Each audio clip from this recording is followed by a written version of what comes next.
నమస్కారం. ఈరోజు ముఖ్యాంశాలు. మళ్ళీ బాంబు పేల్చిన మోడీ గారు, మళ్ళీ లాక్డౌన్ అంటున్న మోడీ గారు. కావున ప్రజలందరూ అప్రమత్తంగా ఉండాలని సూచిస్తున్నారు. కావున కిరాణా సామాన్లు, వంట గ్యాసు, నూనె, పెట్రోలు కొంచెం కొంచెంగా అన్ని తెచ్చి ఇంట్లో ఉంచుకుంటారని కోరుకుంటున్నాం. ఇంటర్నెట్ నెట్వర్క్ అన్ని కూడా బంద్ అవుతాయని ఇంటెలిజెంట్ రిపోర్ట్. కావున ప్రజలందరూ హ్యాండ్ క్యాష్ ఉంచుకుంటే మంచిది, బ్యాంకుల్లో డబ్బులు తీసి ఇంట్లో ఉంచుకుంటే మంచిది.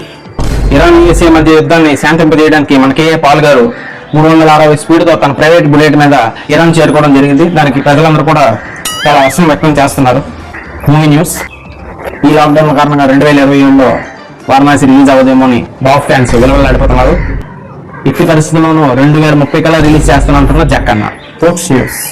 ఈ లాక్డౌన్ కారణంగా ఈ ఐపీఎల్ స్టార్ట్ అవుతుందో లేదని క్రికెట్ అభిమానులు వెలువలాడిపోతున్నారు.